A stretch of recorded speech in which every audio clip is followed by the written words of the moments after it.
अस्सलामु अलैकुम वरहमतुल्लाहि वबरकातुहू। Welcome to Arabic study group of India. Arabic study group of India में हम आपको खुशामदीद कहते हैं और आपका इस्तकबाल करते हैं। अगर आप हमारे चैनल को पे नए हैं तो चैनल को सब्सक्राइब कीजिए। और हकीकत यही है कि बहुत सारे हमारे चैनल को आप देख रहे हैं, एक बड़ा प्रतिशत है, ठीक है, जो देख रहे हैं लेकिन उन्होंने अभी तक हमारे चैनल को सब्सक्राइब नहीं किया है। तो ज़रा आप हमारे चैनल को सब्सक्राइब करें। इसी तरीके से आपसे बीए वालों से जिनके लिए मैं वीडियो बना रहा हूँ, ठीक है, और देख लें किस तरीके की, आप माने ना माने लेकिन मैं कर रहा हूँ मेहनत आपके लिए, ठीक है, आपको मटेरियल पहुँचा सके और सही तरीके से पहुँचाया जा सके। अगर आप इसका इकरार करते हैं या आपको लगता है थोड़ा बहुत कि तो प्लीज़ इस चैनल को ज़रूर शेयर करें, फिर ठीक है, अपने जो ग्रुप हैं ग्रुप में शेयर करें, अपने स्टेटस पे लगाएं, अपने दोस्तों के साथ शेयर करें। जो आपके और दूसरे भाई हैं वो आपके बीए की तैयारी कर रहे हैं उनको बताएं, ये नहीं कि छुपाएं। बहुत सारे छुपाने का काम करते हैं, अरे ये चैनल ना पता चल जाए किसी को, बहुत फ़ायदा हो जाएगा, ठीक है। तो आज के आर्यहैंड पार्ट 2 में आज हिस्ट्री से गुफ्तगू करेंगे। ये भी तकरीबन 30 पेजेस पे है, 30 से ज़्यादा पेजेस पे, उसको हमने 5 पेजेस में आपके सामने ला के रख दिया है। फिर भी मैं ये मतलब क्या है कि मैं अगर आपकी तरह तैयारी कर रहा होता, मुझे नोट बनाना होते तो मैं ऐसे ही नोट बनाता, ठीक है, मेरा कोई और मकसद नहीं है, ठीक है। मैं अगर नोट बना रहा होता तो मैं ऐसे ही नोट बनाता, यही नोट बनाता, इतनी ही चीज़ें नोट करता और उसके बाद मैं उनको याद करता। फिर भी अगर आपको लगता है कि कुछ चीज़ें ज़ायद हैं या कम हैं, वो आप उनको हटा सकते हैं, ठीक है, वो फिर भी आपके ऊपर है। आप भी तो चुने ना कुछ, आपके अंदर भी डिसीजन एबिलिटी होना चाहिए। कंपिटिटिव एग्जाम में डिसीजन मेकिंग बहुत अहम होती है, कौन सा पढ़ना है, कौन सा नहीं पढ़ना है, कौन सा छोड़ना है, कौन सा नहीं छोड़ना है, कितना पढ़ना है, किसको अहमियत देना है, किसको नहीं देना है। तो decision making ability competitive exam में बहुत अच्छे से इंसान की चेक हो जाती है। तो एंशियंट हिस्ट्री पूरी है, हम एंशियंट भी पढ़ेंगे, मेडिवल भी पढ़ेंगे और मॉडर्न भी पढ़ेंगे। एंशियंट मतलब कदीम हिस्ट्री, कदीम तारीख, उसके बारे में चलिए शुरू करते हैं। इंडस वैली, ये बहुत, इंडस या इंडस जो भी कहते होंगे, इंडस वैली सिविलाइजेशन, ये जो तहजीब है, ये जो सकाफत है, इंडस वैली सिविलाइजेशन मतलब कि कुछ लोग रहते थे, उनके खाने क्या थे, उनके कपड़े क्या थे, उनके रहने का अंदाज क्या था। तो ये कब की है? 2500-1750 BC की है, ठीक है। यानी ईसा अलैहिस्सलाम की पैदाइश से, या ईसा अलैहिस्सलाम बिफोर क्रिस्ट, ईसा अलैहिस्सलाम की पैदाइश से पहले की, जो 2500 साल पहले की है। जो कब से है? 2500 से 1750, बस इतना याद करना है, ठीक है, 2500 से 1750।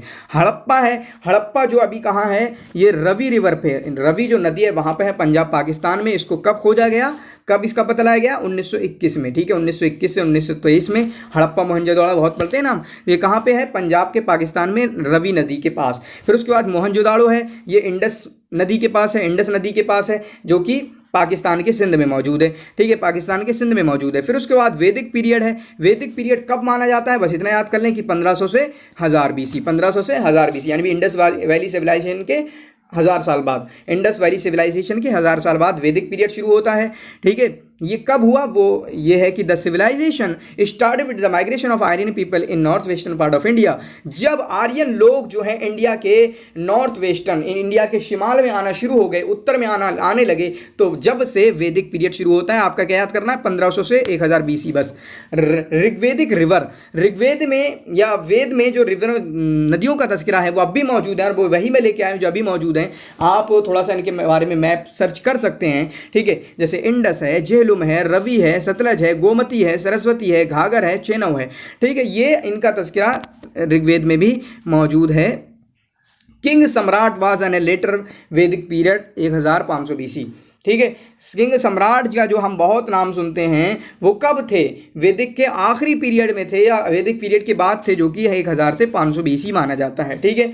वैदिक लिटरेचर में क्या है? वैदिक लिटरेचर जो है, वैदिक अदब जो है, ऋग्वेद हो गया, ऋग्वेद, सामवेद, यजुर्वेद, अथर्ववेद, ये तो चारों याद होना ही चाहिए। ऋग्वेद, सामवेद, अथर्ववेद। ऋग्वेद में 118 हीमेंस हैं और 10 मंडल हैं। सामवेद में चैंट्स हैं, चैंट्स मतलब कुछ मंत्र वगैरह, और रिचुअल्स, इसमें रिवायत वगैरह, किस तरीके से हम कुर्बानी देंगे, किस तरीके से हम वो करेंगे, इस तरीके का तज़किरा है। तो ऋग्वेद, सामवेद, यजुर्वेद, अथर्ववेद, ये तो आपको याद होना चाहिए। वेदांगास, वेदांगास का मतलब क्या है? उलूम, यानी वैदिक लिटरेचर में कौन कौन से उलूम पढ़ाए जाते थे वो देखें। शिक्षा, शिक्षा का मतलब प्रोनाउंसिएशन होता था, शिक्षा का मतलब प्रोनाउंसिएशन, तलफ़्फ़ुज़ सिखाया जाता था। कल्पा का मतलब रिचुअल्स, कि किस तरीके से हमें अपनी जो रिवायात, मतलब निकाह वगैरह, आपकी और बहुत दूसरी चीज़ें जो रिवाज इनके उसमें चलते होंगे। व्याकरण, व्याकरण तो हिंदी में है, ग्रामर, ठीक है। निकृतता, इटिमोलॉजी, इटिमोलॉजी होता है कि किसी चीज़ की कैसे इल्म हासिल लिया जा रहा है, वो मतलब होता है इटिमोलॉजी का।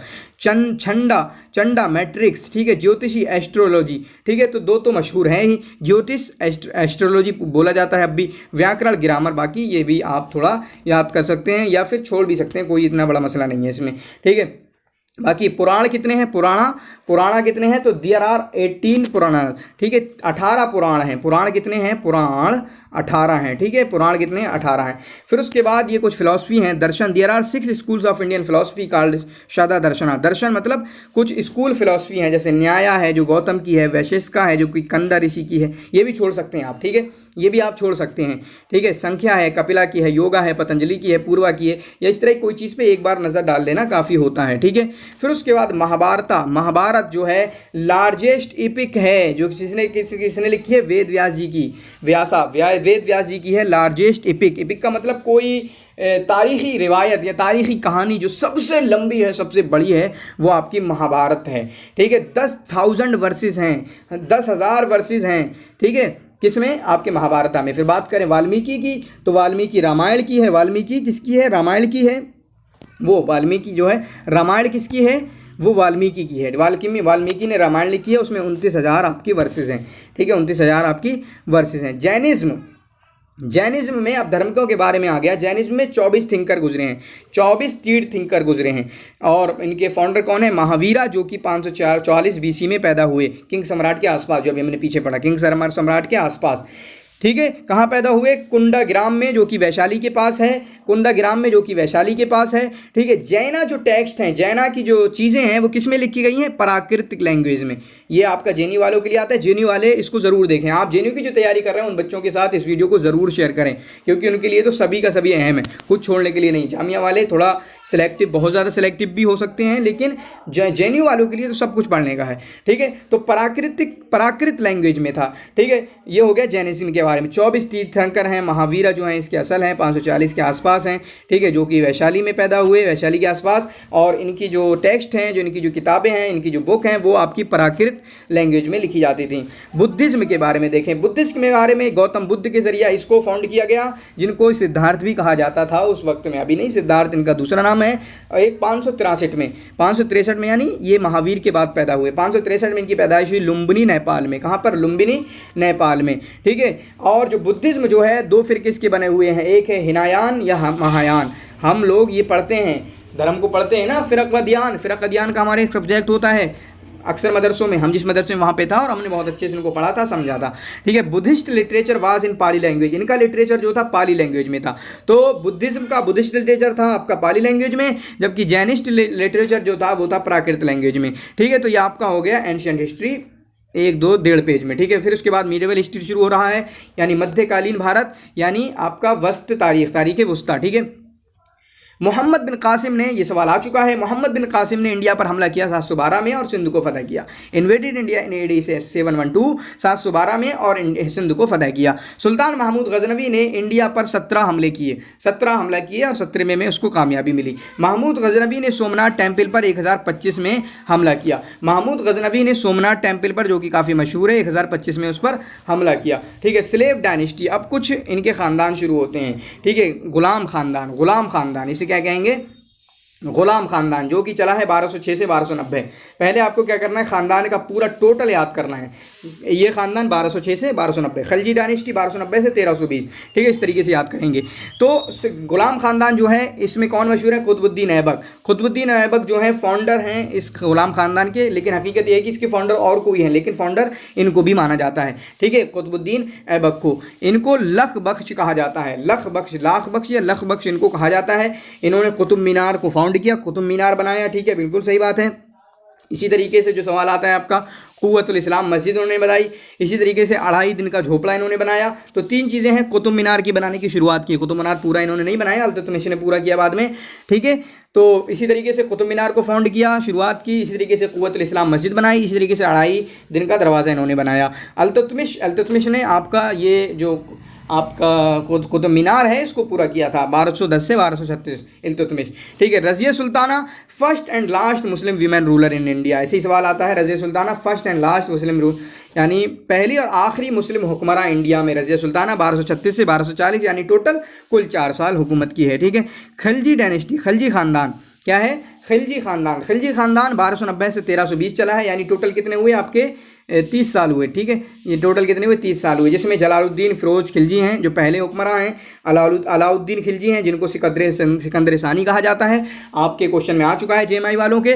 इसी तरीके से इन्होंने अलाई दरवाज़ा बनाया, अलाउद्दीन अलाई दरवाज़ा इन्होंने बनाया, हौज़ ख़ास बनाया दिल्ली में। इसी तरीके से अमीर खुसरो जो है इनके दरबार के पोएट थे, अमीर खुसरो जो हैं इनके दरबार के पोएट थे। किसके बारे में? ये अलाउद्दीन खिलजी के बारे में 3-4 बार सवाल आ चुका है कि सिकंदर सानी किसको कहा जाता है, ठीक है। तो इसको आप फोकस करेंगे। तुगलक डायनेस्टी, फिर उसके बाद आती है तुगलक डायनेस्टी, तुगलक डायनेस्टी, तुगलक खानदान। ये कब चला है? 1320 से 1413, तो तकरीबन ये हुआ आपका 93 साल। तकरीबन ये कितना हुआ? 93 साल, ठीक है। ऊपर वाला 20 साल, ऊपर वाला 30 साल और ये 93 साल। ये किसने, तुगलक खानदान किसके जरिया? गयासुद्दीन तुगलक के जरिया। किसके जरिया फाउंड किया गया? गयासुद्दीन तुगलक के जरिया। Muhammad bin Tughlaq also called the wiseful king, Muhammad bin Tughlaq को कहा जाता है वाइसफुल किंग, ठीक है। बुद्धिमान और मूर्ख राजा, ठीक है। बुद्धिमान, मूर्ख राजा, अक्लमंद और बददिमाग या बेवकूफ़ राजा, ऐसा कुछ, ठीक है। फिर उसके बाद सैयद ख़ानदान शुरू होते हैं। सैयद ख़ानदान जो कि खिज्र खान के ज़रिया, सैयद ख़ानदान जो है किसके ज़रिए फाउंड किया गया? खिज्र खान के ज़रिया। फिर उसके बाद लोधी जो हैं, Lodhi, the Lodhis were the first Afghans to rule India, ये पहले अफ़गानी लोग थे। लोधी लोग, लोधी कौन थे? अफ़गानी थे, जिन्होंने इंडिया पर हुकूमत की।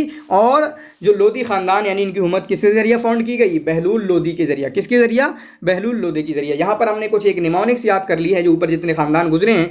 जीजा का टकला साला, क्या याद करना है? जीजा का टकला साला। चुनांचे आप देखें जी से क्या निकलता है? गुलाम, जो स्लेव आया, गुलाम ख़ानदान, उसमें कुतुबुद्दीन ऐबक वगैरह का। फिर उसके बाद काफ है खिलजी, गयासुद्दीन खिलजी वगैरह, अलाउद्दीन खिलजी, ठीक है। गयासुद्दीन खिलजी नहीं है, ठीक है, गयासुद्दीन तुगलक है। फिर उसके बाद टी से निकलता है तुगलक। फिर उसके बाद साले में एस से निकलता है सैयद और एल से निकलता है लोधी। तो ये निमोनिक्स बनाई है जीजा का टकला साला, आप इसको अच्छे से देख सकते हैं। फिर उसके बाद असल चीज़ आ रही है मुगल एम्पायर, जहाँ से सवाल बनते हैं आपके। ये सारे बच्चे देख लें जो भी किसी भी कॉम्पिटिटिव एग्जाम का तैयारी कर रहे हैं, जैसे एम एंट्रेंस एग्जाम वाले भी देख लें, क्योंकि वहाँ से भी आपके सवाल आते हैं यहीं से, ठीक है। मुगल एम्पायर, तो मुगल एम्पायर 1526 से 1707 चली है। टोटल आप ईयर देख सकते हैं, 1526 से 1707 टोटल ईयर। आप जो है कमेंट में लिख सकते हैं टोटल ईयर इनके कितने बनते हैं, ठीक है, जरूर लिखना। तो इनका पहला बादशाह है बाबर, जो कि फाउंडर हैं, जो कि मुअस्सिस हैं। बाबर का कितना चला है? 1526 से 1530, कुल 4 साल। 1526 से 1530, कुल 4 साल। लेकिन ये बाबर जो है इनके फाउंडर हैं। कभी कभी ऐसा आता है कौन किसका बेटा है, जैसे आपका इफ्लू में मुझे सवाल आया था, मुझे नहीं पता था, और मैं शायद वो सवाल गलत कर गया था, ठीक है। मेरे 2 सवाल गलत हुए थे, शायद उनमें से एक सवाल आपका ये भी गलत था। मेरे कुल 2 सवाल गलत हुए थे इफ्लू वालों में, और उनमें से एक ये वाला था जो इस तरीके से आया था। मुझे नहीं पता अभी क्या था कि अकबर किसका बेटा, ऐसा कुछ था, ठीक है। तो बाबर जो है फाउंडर है, मुअस्सिस है इसके।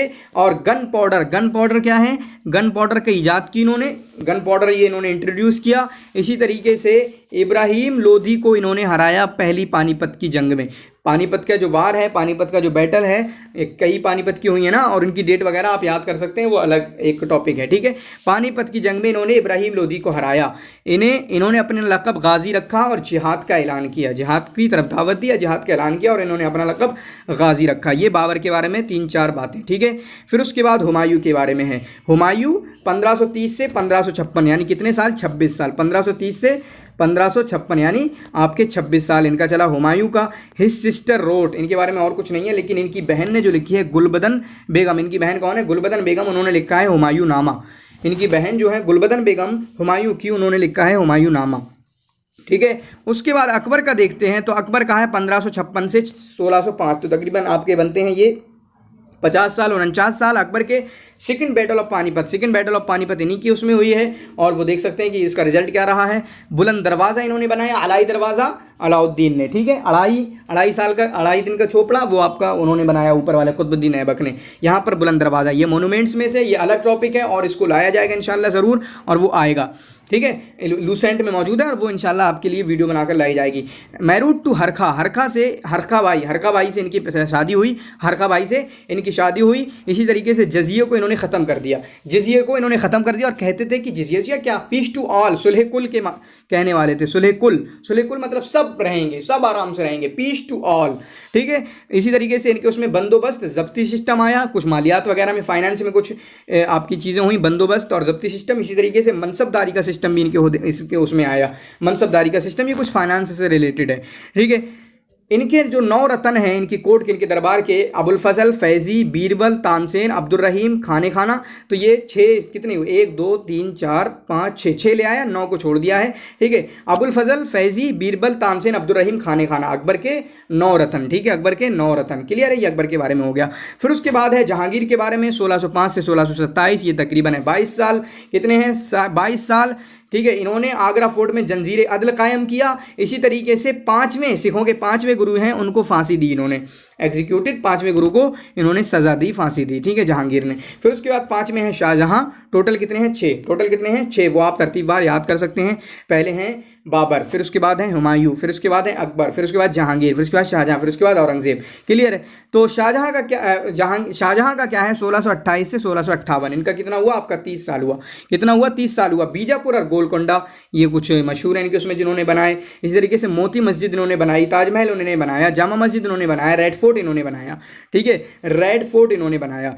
ये मोती मस्जिद दिल्ली वाली है, वरना मोती मस्जिद आपकी आगरे वाली वो अकबर ने बनाई है। आगरा वाली जो है वो किसने, अकबर ने बनाई है। और वो सवाल आया था, वो मैंने आपको PYQs में बता दिया है, और उसको अच्छे से जाके देख लें। PYQs सारे 16, 17, 18, 19, 20 5 साल के PYQs अपलोड हो चुके हैं, आप उनको देख लें। बहुत सारे क्वेश्चन, आप 5 से 10 क्वेश्चन आप वहीं से हल कर सकते हैं, क्योंकि आपके क्वेश्चन रिपीट होते हैं, आपके क्वेश्चन रिपीट होते हैं। ठीक है, इसी तरीके से शाहजहां का जो दौर है वो मुगल एम्पायर का गोल्डन एज समझा जाता है। क्या समझा जाता है, गोल्डन एज समझा जाता है। क्लियर है। औरंगजेब, जिनको आलमगीर कहते हैं, औरंगजेब 1658 से 1707, ये भी तकरीबन आपके 50-49 साल हैं। ठीक है, इन्होंने गुरु, सिखों के 9वें गुरु को सजा दी, फांसी दी।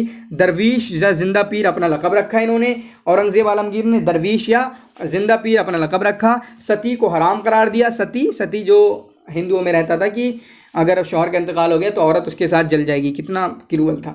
बीवी का मकबरा इन्होंने बनाया अपनी बीवी के नाम पे, और मोती मस्जिद उन्होंने बनाई औरंगजेब ने, ये वाली दिल्ली वाली है। तो 3 मोती मस्जिद हुई, 2 दिल्ली में है, दिल्ली वाली 2 किसने बनाई है, एक औरंगजेब ने बनाई है, एक शाहजहां ने बनाई है, और एक मोती मस्जिद जो है आपकी आगरा में है, जो कि अकबर ने बनाई है। लास्ट मुगल एम्परर जो हैं, लास्ट मुगल एम्परर जो मुगल एम्पायर, मुगल बादशाह जो हैं, आखिरी मुगल बादशाह, वो बहादुर शाह हैं। बहादुर शाह दूसरे, बहादुर शाह सानी, 1837 से 1857। ठीक है, 1837 से 1857। फिर उसके बाद मुगल पीरियड का, मुगल दौर का जो अदब है वो देखते हैं। तो पहली किताब है तुस्के बाबर की। ठीक है, तुस्के बाबर की। आईन अकबरी, अकबरनामा, या आईन अकबरी, अकबरनामा 2 नाम है, वो किसकी, अकबर की। ठीक है, अकबर की है। फिर उसके बाद तुस्के जहांगीरी, जो जहांगीर की है। ठीक है, तुस्के जहांगीरी जो जहांगीर की है। फिर उसके बाद आलमगीर नामा, जो कि मिर्ज़ा मोहम्मद कासिम ने लिखी है, आलमगीर नामा। फिर उसके बाद मजमा उल बहरैन, जो कि दाराशिको की है।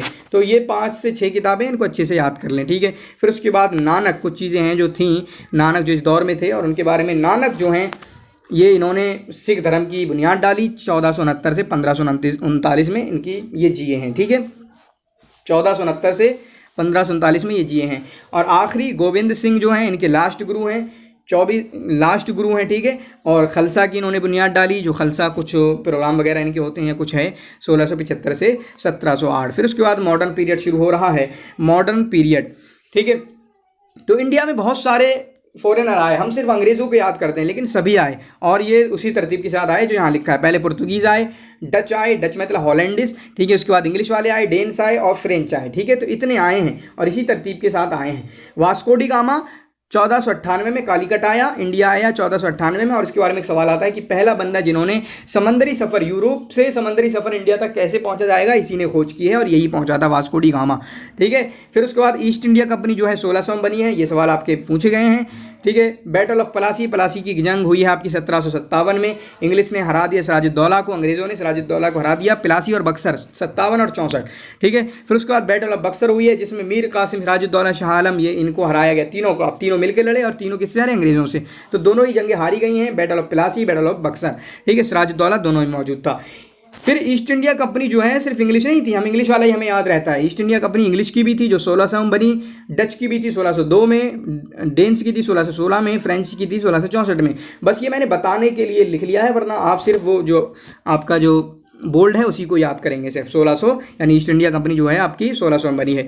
First governor general of Bengal, Bengal का पहला गवर्नर जनरल कौन है? वारन हास्टिंग्स, ठीक है, वारन हास्टिंग्स। रेगुलेटिंग एक्ट 1773 में आया। English translation of Bhagavad Gita, Bhagavad Gita का इंग्लिश तर्जुमा कब हुआ? 1785 में। कब हुआ? 1785 में। उसके बाद मैसूर की तीसरी जंग हुई 1790 में और 92 में। ये तीसरी क्यों? क्योंकि इसमें आपके जो मैसूर के सुल्तान, ठीक है, मैसूर के सुल्तान टीपू सुल्तान मौजूद थे, ठीक है, टीपू सुल्तान इस जंग में शामिल हुए थे। चार्टर्ड एक्ट 1813 में, ठीक है, रेगुलेटिंग एक्ट 1773 में, चार्टर्ड एक्ट 1813 में, ठीक है। इसके याद करें, हालांकि शायद आपसे से सवाल ना हो, लेकिन ये याद रखना first governor general of Bengal, Bengal के पहले गवर्नर जनरल कौन थे? Warren Hastings. फिर उसके बाद इंडिया के पहले गवर्नर जनरल कौन थे? Lord William Bentinck. Lord William Bentinck. हुआ क्या था कि अब ये लक़ब ना देके लक़ब बदल दिया गया। पहले गवर्नर जनरल चले होंगे कि गवर्नर जनरल ऑफ बंगाल, लेकिन बाद में फिर उनको गवर्नर जनरल ऑफ इंडिया का ओहदा दिया गया या ये नाम दिया गया। तो पहले कौन थे? Lord William Bentinck. कौन थे? Lord William Bentinck. और last governor general of India कौन थे? Lord Canning. और ये फॉरेनर हैं सारे। ये कौन है? फॉरेनर है, बाहर के हैं, ठीक है। अभी आएगा कि इंडिया के पहले और आखिरी गवर्नर जनरल ऑफ इंडिया जो इंडिया ही के थे वो कौन है? वो सवाल भी आ चुका है आपका, श्री राजगोपालाचारी। ये जैसे last governor general of India हुए जब इंडिया आज़ाद हुआ तो शुरुआत में यही ओहदा रख दिया। फिर कौन बने? श्री राजगोपालाचारी। तो वो पहले भी थे इंडिया के पहले governor general of India, India के नहीं, इंडिया के पहले भारतीय, इंडिया के पहले हिंदुस्तानी गवर्नर जनरल ऑफ इंडिया। वरना गवर्नर जनरल ऑफ इंडिया पहले कौन होते थे? अंग्रेज होते थे। तो मतलब है उस सवाल का, उसको समझिएगा। फिर उसके बाद उस ओहदे को खत्म कर दिया गया, चुनांचे वो पहले और आखिरी हुए। फर्स्ट वायसराय कौन है? फर्स्ट वायसराय कौन है? लॉर्ड कैनिंग है। चुनांचे गवर्नर जनरल ऑफ इंडिया से हटा के फिर ये वायसराय का नाम दिया गया। चुनांचे फर्स्ट वायसराय कौन है? लॉर्ड कैनिंग है, ठीक है। लॉर्ड लेटन जो हैं, लॉर्ड लेटन जो आखिरी हैं, या आखिरी नहीं बल्कि जो भी बीच में हैं, इनको कहा जाता है वायसराय ऑफ रिवर्स कैरेक्टर। बिल्कुल मुतजाद अखलाक का हामिल बंदा था Lord Lytton. Indian universities act 1904 में, इंडियन यूनिवर्सिटीज़ एक्ट, तो 3 एक्ट हो गए। रेगुलेटिंग एक्ट हो गया हमारा 1773 में, फिर उसके बाद आपका एक और एक्ट हो गया चार्टर्ड एक्ट 1813 में, फिर उसके बाद यहाँ पर यूनिवर्सिटी एक्ट आ गया 1904 में, ठीक है। फिर उसके बाद स्वदेशी मूवमेंट, अब यहाँ पर तारीख वगैरह देखें, अच्छे से याद कर लेंगे। स्वदेशी मूवमेंट 1905 से 1908 में चली, तो क्या की शुरुआत लिखना है, 1905 में हुई। मुस्लिम लीग 1906 में बनाई गई। जमीयत अहले हदीस हिंद भी 1906 में बनाई गई, सैयद नज़ीर हुसैन मुहद्दिस देहलवी के जरिया। इसी तरीके से कलकत्ता जो राजधानी थी पहले, फिर उसको दिल्ली बनाया गया कब? 1911 में। कब बनाया गया? 1911 में। फिर उसके बाद हिंदू महासभा का क़याम हुआ, किसके जरिए? पंडित मदन मोहन मालवीय। ये सवाल आता है, किसके जरिए? पंडित मदन मोहन मालवीय, 1915 में।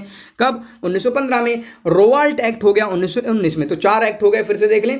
पहला हो गया आपका रेगुलेटिंग एक्ट 1773 में, फिर चार्टर्ड एक्ट 1813 में, फिर उसके बाद यूनिवर्सिटी, इंडियन यूनिवर्सिटी एक्ट 1904 में, फिर उसके बाद रोवाल्ट एक्ट, रोलेट, ठीक है, रोल्ट एक्ट वो 1919 में। फिर जालियानवाला बाग मैसेसर जो है वो आपका हुआ हादसा, सानेहा, ठीक है, जालियानवाला बाग सानेहा 1919 में हुआ है। फिर उसके बाद नॉन कोऑपरेशन मूवमेंट, असहयोग आंदोलन, ठीक है, अदम ताउन 1920 में, ठीक है, 1920 से 1922 में चला है, लेकिन इसकी असल डेट क्या है? 1920, ठीक है। फिर उसके बाद खिलाफत movement 1920, first round table conference in England में हुई है 1930 में, दूसरी 31 में, तीसरी 32 में। कहीं कहीं इसमें राउंड टेबल कॉन्फ्रेंस में, जिसको गोलमेज कॉन्फ्रेंस कहा जाता है, डेट में इख्तलाफ मिला है, सिर्फ इसी किताब में डेट में इख्तलाफ मिला है मुझे, यानी कि एक किताब, इस किताब में 2 जगह जिक्र है और दोनों में अलग अलग जिक्र है, लेकिन मैं कहूँगा आप ये याद कर लें, 1930 में पहली, 31 में दूसरी और 32 में तीसरी, ठीक है, गोलमेज कॉन्फ्रेंस इनको कहा जाता है। इसी तरीके से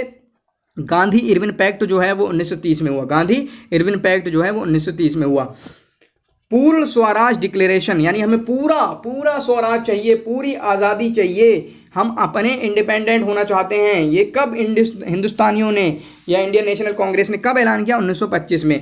गवर्नमेंट ऑफ इंडिया एक्ट कब हुआ? 1935 में। ये एक्ट जितने भी हैं उनको एक तरफ आप लिख के याद कर लेंगे, जितने भी एक्ट आया अभी तक ना, रेगुलेटिंग एक्ट आया, चार्टर्ड एक्ट आया, यूनिवर्सिटीज एक्ट आया, फिर उसके बाद रोलेट एक्ट आया, ये वाला एक्ट आया, इन एक्ट को आप एक साथ लिख लेंगे, ठीक है, एक साथ लिखेंगे, 5 से 6 बनेंगे अभी कोई आता है तो, ठीक है। फिर उसके बाद उनको एक साथ लिख के और आप याद कर सकते हैं। लाहौर रिजोल्यूशन 1940, यानी 2 नेशन थ्योरी, यानी अब पाकिस्तान बनेगा, बिल्कुल पाकिस्तान बनेगा। ये कब की बात है? जिन्ना की टू नेशन थ्योरी की, 2 मुल्क होना चाहिए, एक हिंदुओं का एक मुसलमानों का, ये 1940 की बात है। क्लियर है? पाकिस्तान का बिल्कुल क्लियर फैसला हो गया था, हाँ पाकिस्तान बनेगा। क्विट इंडिया मूवमेंट, भारत छोड़ो आंदोलन 1942, क्विट इंडिया मूवमेंट 1942, भारत छोड़ो आंदोलन। शिमला कॉन्फ्रेंस 1945 में हुई है, किसके दरमियान? INC इंडियन नेशनल कांग्रेस, इस तरीके से मुस्लिम लीग के दरमियान। INC ML लिख दिया है मैंने, इंडियन नेशनल कांग्रेस और ML मुस्लिम लीग के दरमियान। ठीक है।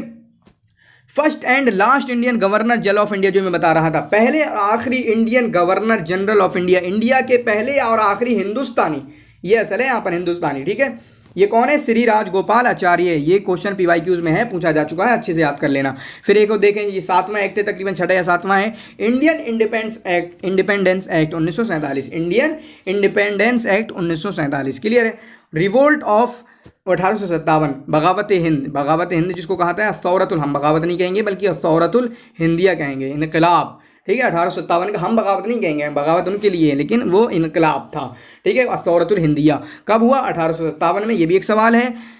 स्टार्टेड कहाँ शुरू हुआ? 1857 मेरठ से शुरुआत हुई थी, और कुछ सेंटर थे, जैसे दिल्ली में ये लीड किया जा रहा था, जैसे भी प्रोटेस्ट हुआ ना, तो कुछ सेंटर थे, शाहीन बाग में हो रहा था, कहीं लखनऊ में हो रहा था, बहुत सारी जगहों पे हो रहा था। तो जो प्रोटेस्ट होते हैं, अगर वर्ल्ड लेवल या नेशनल लेवल पे हो रहे हैं तो कई जगहों पे होता है, एक जगह पे नहीं होता है। तो किस किस जगह पे कुछ मेन सेंटर थे इसके? दिल्ली था, बनारस था, कानपुर था, लखनऊ, झांसी, बरेली, बिहार। ठीक है। तो इस तरीके से आप याद रखेंगे। फिर उसके बाद INC इंडियन नेशनल कांग्रेस, क्या है?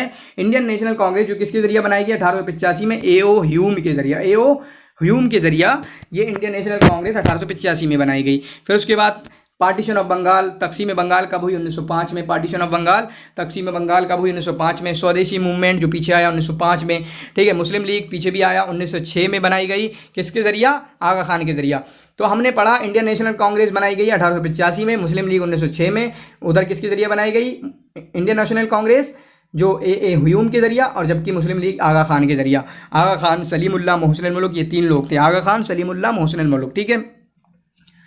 Lucknow pact 1916, Lucknow pact 1916, Rowlatt act 1919 जो पीछे भी आ चुका है, जालियानवाला बाग 1919, खिलाफत movement 1920, non cooperation movement 1920, Simon commission 1927। Simon commission को याद कर लें, ये दोबारा असल में किताब था इसलिए मैंने भी लिख दिया, वरना लिखने की कोई ज़रूरत नहीं क्योंकि पीछे गुजर चुका है। ठीक है। Simon commission 1927, Lahore session 1929, Lahore session 1929। ठीक है। दांडी मार्च 1930, दांडी मार्च 1930। गांधी जी, इकबाल ने पाकिस्तान की डिमांड कब की है? तो 1930 में इकबाल ने ख्वाब दिखाया था कि ऐसा कर सकते हो, और 1940 में वो हकीकत बन गया था, जिन्ना टू नेशन थ्योरी कि हाँ बिल्कुल अब इस पाकिस्तान बनेगा। ठीक है। तो ये याद रखना, 1930 वाला क्या है और 1940 वाला क्या है। क्विट इंडिया मूवमेंट, भारत छोड़ो आंदोलन 1942 में। ब्रह्मो समाज राज राम मोहन राय के जरिए बनाई गई। वहाबी मूवमेंट 1820 में सैयद अहमद औफ राय बरेलवी के जरिया। आर्य समाज 1875 में 92 दयानंद सरस्वती के जरिया। ठीक है। इसी तरीके से अलीगढ़ मूवमेंट जो है 1875 में सैयद खान के जरिया। अलीगढ़ मूवमेंट, अलीगढ़ वाले जो भी हर एंट्रेंस एग्जाम की तैयारी में बहुत डीपली पढ़ना होता है हमें सर सैयद के बारे में, तहजीबुल अखलाक इनका जो मसला था उसके जरिए। ठीक है। अलीगढ़ मूवमेंट चली है। फिर उसके बाद कुछ नाम है, जैसे बापू जो है महात्मा गांधी को कहा जाता है। CR जो है श्री राजगोपालाचारी को कहा जाता है, जो पहले इंडियन और last Indian governor general of India थे। ठीक है। फिर उसके बाद आयरन मैन को कहा जाता है वल्लभ भाई पटेल को, आयरन मैन को कहा जाता है वल्लभ भाई पटेल को। लाइन ऑफ द पंजाब किसको कहा जाता है? शेर पंजाब लाला लाजपत राय। नेताजी सुभाष चंद्र बोस को कहा जाता है नाइटिंगेल ऑफ इंडिया, इंडिया की बुलबुल सरोजिनी नायडू को। और जवान किसको कहा जाता है इंडिया में? जवान जो है फौजी को कहा जाता है, इंडियन सोल्जर को जवान कहा जाता है। तो ये हुआ आपका 5 पेजेस में हमने पूरी हिस्ट्री को लाकर रख दिया और बहुत इंपॉर्टेंट है। और जामिया वाले कुछ ही छोड़ सकते हैं, बहुत सारा छोड़ने के लिए नहीं है, कुछ ही सिलेक्टिव हो सकते हैं, कुछ चीज़ों को छोड़ सकते हैं बस, वरना सबका सब आपके याद करने के लिए है, आपसे सवाल पूछा जा सकता है। शुक्रन जजीलन आपका इस वीडियो को देखने के लिए। अपने दोस्तों के साथ इस वीडियो को ज़रूर शेयर करना, प्लीज़ कमेंट ज़रूर करना, लाइक ज़रूर करना, ताकि इस तरीके की वीडियो मैं आपके लिए ज़रूर ला सकूँ। ठीक है। जज़ाकुमुल्लाह खैर व अहसनुल जज़ा।